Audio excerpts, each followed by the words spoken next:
बच्चों, अभी इसके पहले हमने प्रकाश के परावर्तन के संबंध में एक इंट्रोडक्टरी लेक्चर दिया था। मतलब एक शुरुआती लेक्चर हमने आपको दिया था। आपने उसको देखा होगा। और उसके बाद अब हम प्रकाश के परावर्तन की एक परिभाषा लिखते हैं।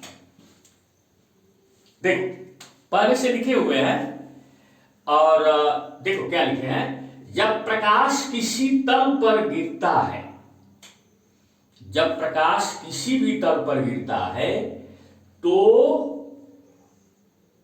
दो बार लिखती है, तो एक मिटाते हैं, तो उसका एक भाग प्रारंभिक माध्यम में वापिस मैंने रिटर्न हो जाना, लौट आता है। इस घटना को प्रकाश का परावर्तन कहते हैं। अब सवाल ये होता है बच्चों कि ये कैसे होता है। तो एक काम करो, एक कांच का टुकड़ा ले, ऐसे कांच का टुकड़ा ले लिया। कांच माने वही ग्लास, ग्लास। अब कोई मान लो प्रकाश की किरण ऐसे आ रही है, आके कांच के टुकड़े पे गिर गई, तो एक तल पे गिर गई। अब उसके बाद यहां तीन घटनाएं होती हैं। एक किरण क्या है? ऊर्जा है जो सीधी रेखा पे चल रही है। तो उसका एक भाग उसी माध्यम में, जैसे वायु से अगर वो किरण आ रही है तो वायु में वापस चली जाती है। तो ये जो वापस चली जाती है, तो इस घटना को तो हम परावर्तन कहते हैं। ठीक है। उसके बाद इस किरण में से ऊर्जा का कुछ भाग कांच में चला जाता है, दूसरे माध्यम में चला जाता है। अब ये भी एक दूसरी घटना है, तो इस घटना को हम अपवर्तन कहते हैं।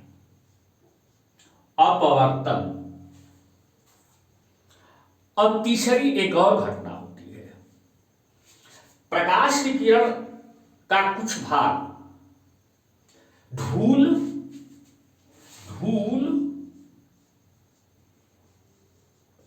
धुएं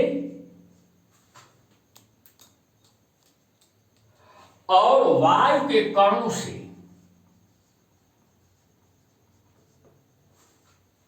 टकरा इधर उधर बिखर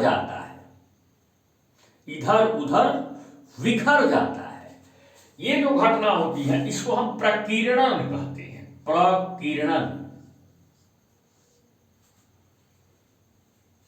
स्कैटरिंग। तो प्रकीर्णन को तो हम रोक नहीं सकते, इसके बारे में आगे अध्ययन किया जाएगा। अपवर्तन को रोक सकते हैं।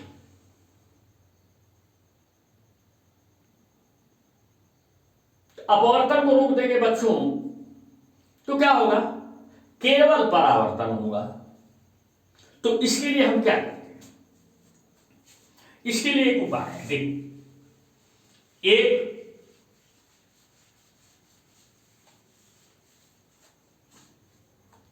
कांच की प्लेट ले लिए और उसके ऊपर एक तरफ चांदी, ऐसे चांदी,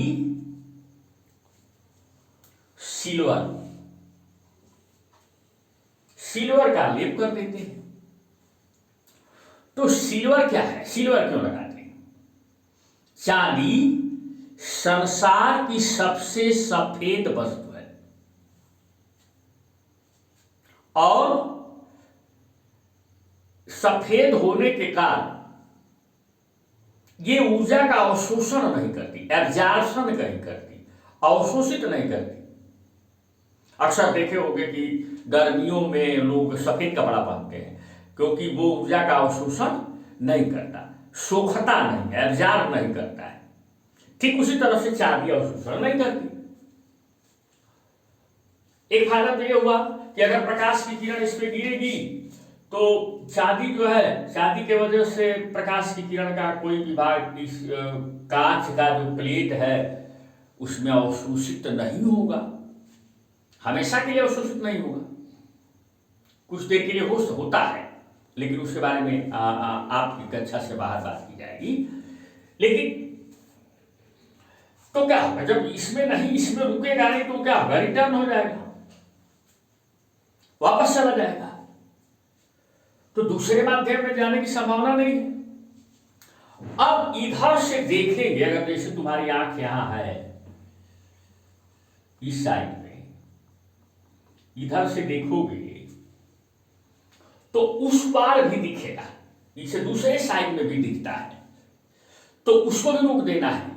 तो इसके लिए क्या करते हैं कि चांदी के ऊपर फिर लोहे का लाल ऑक्साइड लगा देते हैं। ये दूसरी तरफ अपारदर्शी बना देता है। आपके घर में आईना होगा, शक्ल देखते हो तो आईने के पीछे अगर उसका फ्रेम हटा के देखोगे तो लाल दिखेगा, तो वो दूसरे तरफ ना कुछ दिखाई दे, इसके लिए ऐसा किया जाता है। तो ये जो बना है इसको हम समतल दर्पण कहते हैं, जो आपके घरों में है, प्लेन मिरर, प्लेन मिरर। हालांकि परावर्तन होने के लिए किसी समतल दर्पण की जरूरत नहीं है, वो तो किसी भी तल पर प्रकाश की किरण गिरेगी तो उसका कुछ भाग दूसरे माध्यम में, पहले ही माध्यम में चला जाएगा, तो परावर्तन तो होगा, लेकिन पूरी तरह नहीं होगा, उसका कुछ भाग इधर उधर बिखर जाएगा, कुछ भाग दूसरे माध्यम में चला जाएगा। तो उसको रोकना है कि केवल परावर्तन हो, प्रकीर्णन तो होगा ही, उसको तो हम रोक नहीं पाएंगे, लेकिन अपवर्तन को रोकने के लिए ये व्यवस्था की जाती है। अब एक सवाल उठता है कि परावर्तन क्या बिना किसी नियम के होता है? ऐसा नहीं है। परावर्तन का कुछ निश्चित नियम है। अब देखो, मान लो हम ऐसा ही कोई समतल दर्पण यहां ले लेते, देखो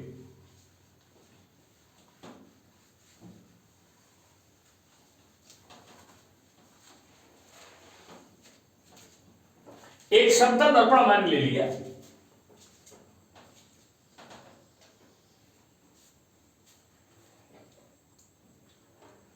तो जिधर से हम अपनी शक्ल देखते हैं उसको क्या कहते हैं बच्चों?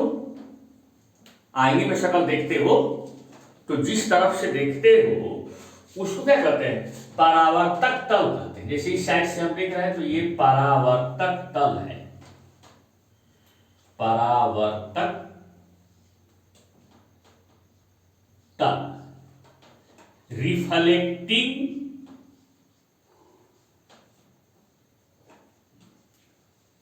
सरफेस, ये परावर्तक तल है। अब मान लो कि कैसा है परावर्तक तल? समतल है, प्लेन है। अब इस पर कोई प्रकाश की किरण ऐसे आ रही है और आकर के परावर्तक तल पर गिर गई, तो इस किरण को हम क्या कहेंगे बच्चों? आपतित किरण, पतित किरण, इंसिडेंट। आ माने आकर, पतित माने गिरने वाली, जो आकर गिर जाती है वो आपतित किरण है। अब ये परावर्तित होगी, ये पुनः अपने प्रारंभिक माध्यम में जाए तो ये लौट के जा रही है, देखो ये ऐसी चली गई, तो इसको क्या कहोगे? परावर्तित किरण।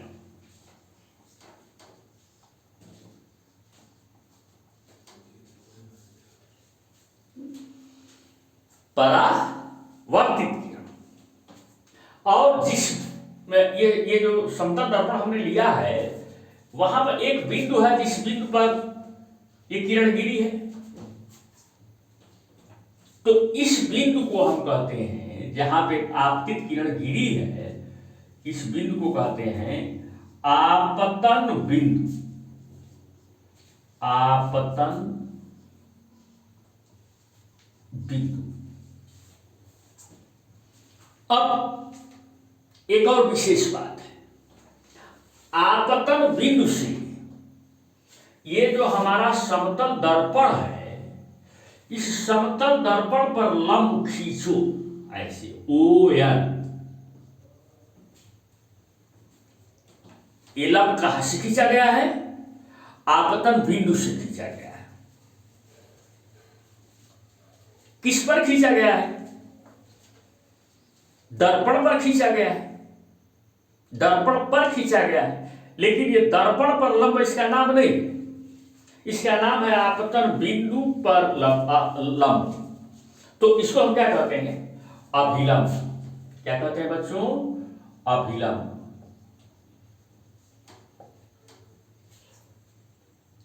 नॉर्मल। लेकिन ये अभिलंब किस पर है? इसको पूरा नाम अगर हम कहो तो इसको हम ऐसे कहेंगे, आपतन बिंदु पर अभिलंब।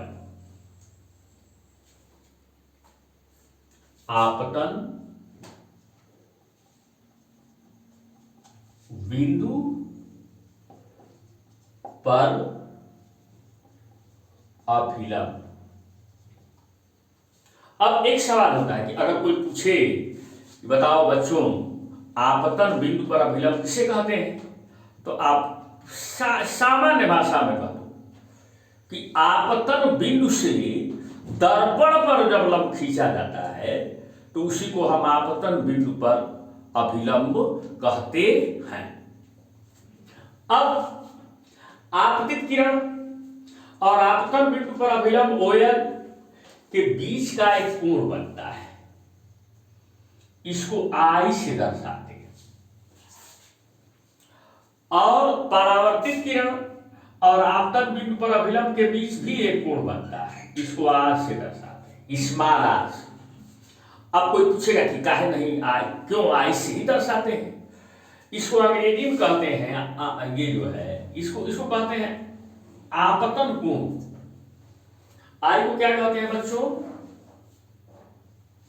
आपतन कोण। अंग्रेजी में इसका नाम है एंगल ऑफ इंसिडेंस। तो चूंकि अंग्रेजी में नाम है इंसिडेंस, तो इसीलिए इसको I से दर्शाते हैं।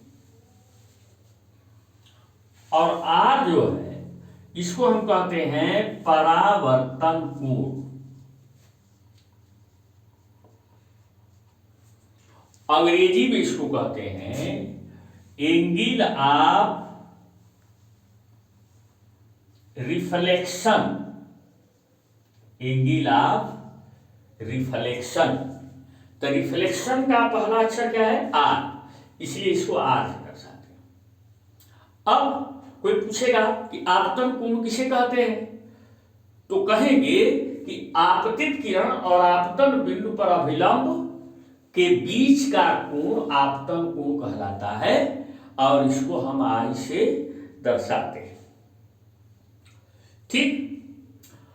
फिर कोई पूछता है परावर्तन कोण किसे कहते हैं, तो आपतन बिंदु पर अभिलंब और परावर्तित किरण के बीच का कोण को परावर्तन कोण कहते हैं, और इसे R से दर्शाते हैं। अब तीसरी बात यह है कि क्या नियम क्या है इसमें। तो देखो बच्चों, परावर्तन के दो नियम हैं। देखो, परावर्तन के नियम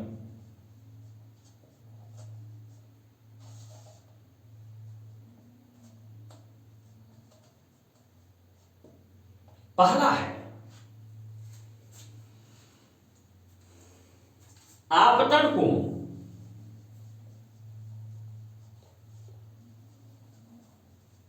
सदैव परावर्तन कोण के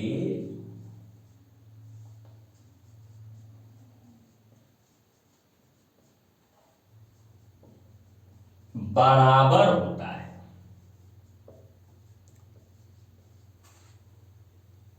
यानी आपतन कोण और परावर्तन कोण हमेशा बराबर होते हैं, आई बराबर आर, अर्थात आई बराबर आर। यानी अभिलंब से जितना कोण बनाते हुए आपतित किरण आएगी, अभिलंब से उतना ही कोण बनाते हुए परावर्तित किरण जाएगी। अब एक और नियम है बच्चों, दूसरा नियम है कि आपतित किरण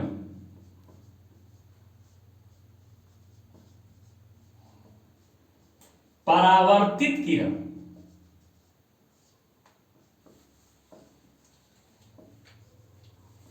और आपतन बिंदु पर अभिलंब तीनों एक ही तल में होते हैं।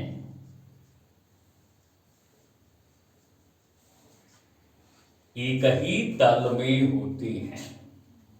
अब इसका क्या अर्थ है? जैसे देखो, ये अभिलंब है, ये आपतित किरण है, ये परावर्तित किरण है। तो ये आपतित किरण है, ये परावर्तित किरण है और ये अभिलंब है। तो ये तीनों से अगर हम बात करें, ऐसे हाथ सटाएं इन पर तीनों पर, तो एक तल में, मतलब ये सट जाता है, एक तल में होते हैं, ऐसे एक तल में होते हैं। अब ऐसा नहीं कि अभिलंब ऐसे हो, आपतित किरण ऐसे, तो एक तल में नहीं होगी, लेकिन ये तीनों एक ही तल में होते हैं, तीनों एक ही तल में होते हैं। ये दो नियम हैं। अब इसमें कुछ तथ्य हमें बड़ा आसानी से समझ में आ जाएंगे। तो छोटे छोटे तथ्य हैं बच्चों, थोड़ा ध्यान देना। अब पहला तथ्य क्या है, देख हम थोड़ा सा मिटाते हैं यहां ऊपर वाला भाग। अगर लिखना चाहे होगे तो लिख लिए होगे, और ये ऊपर वाला भाग हम मिटाते हैं। थोड़ा सा ध्यान से देखो। मान लो I बराबर 40 अंश है, तो R बराबर भी क्या होगा, 40 अंश। अब देखो, यानी अभिलंब से 40 अंश कोण बना करके आपतित किरण आ रही है, तो फिर अभिलंब से 40 अंश कोण बना करके जाएगी, परावर्तित होगी। यानी आपतन कोण और परावर्तन कोण आपस में बराबर होते हैं। अभी आपने देखा, अभी आपने सुना, तो ये बताओ, अगर कोई जिधर से परावर्तित किरण गई है, अगर इधर से आपतित किरण होता,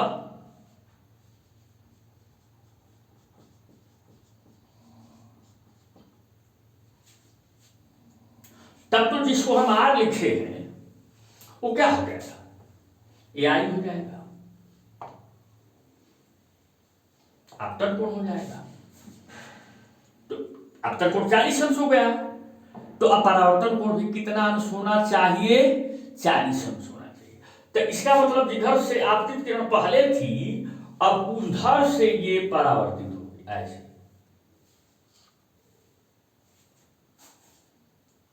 ये परावर्तित किरण हो जाएगी।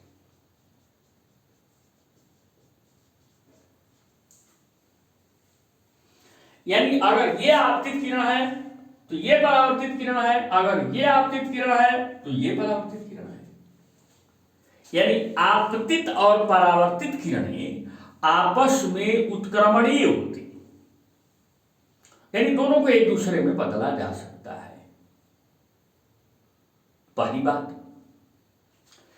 दूसरी एक बात और सुनो, ये दोनों बड़े महत्वपूर्ण तथ्य हैं। अगर मान लो ये आई घट गया, ये आपतित किरण जो है इधर से आ रही है, ये आपतित किरण है और ये परावर्तित किरण। अब मान लो ये आई जो है, ये आई है और ये आर है। अब आई 40 अंश से घट करके 30 अंश हो गया या 20 अंश हो गया, तो ये आपतित किरण ऐसे हो गई। तो परावर्तित किरण भी अब 20 अंश पे जाएगी, ये देखो 20 अंश पे जाएगी, क्योंकि आपतन कोण और परावर्तन कोण बराबर होते हैं। ऐसे ये 20 अंश हो गया, तो ये परावर्तित किरण भी 20 अंश पे जाएगी। अब अगर ये आपतित किरण एकदम ऐसे ऐसे न होकर के ये ऐसे जाने लगे, तो आपतन कोण कितना हो जाएगा बच्चों? ऐसे जा रही है, ये अब ऐसे जाने लगे, आने लगे तब गिरी, तो आपतन कोण 0 हो जाएगा। 0 डिग्री। तब परावर्तन भाई आपतन कोण पहले था, अब ये आपतित किरण अभिलंब पर सट गई, तो आपतन कोण 0 हो गया, तो परावर्तन कोण भी क्या होना चाहिए? 0 होना चाहिए। तो अब परावर्तित किरण भी अभिलंब से सटे हुए ही जाएगी। अब ऐसे न जाकर के इसी सीध में जाएगी। क्या मतलब हुआ कि अभिलंब की सीध में अगर कोई किरण आपतित होती है, तो वह अभिलंब की सीध में ही उसी मार्ग पर पुनः वापस चली जाएगी। तो अब हम 2 तथ्य यहां पर प्राप्त कर रहे हैं। फैक्ट, तथ्य, फैक्ट्स, इनको दिमाग में रखना।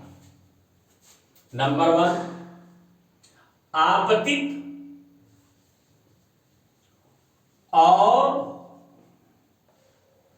परावर्तित किरणें, आपतित और परावर्तित किरणें परस्पर माने आपस में उत्क्रमणीय होती,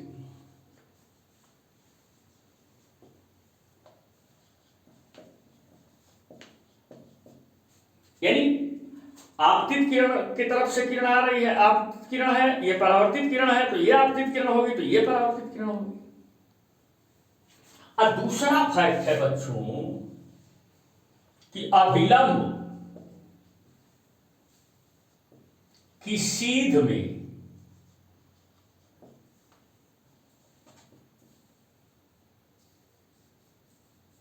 आपतित किरण हो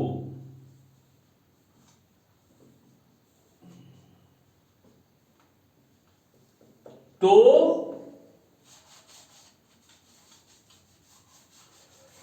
परावर्तित किरण भी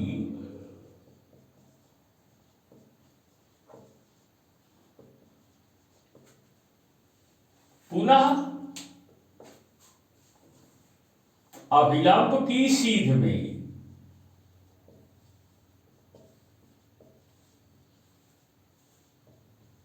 यानी एकदम अभिलंब के थ्रू, अभिलंब से होकर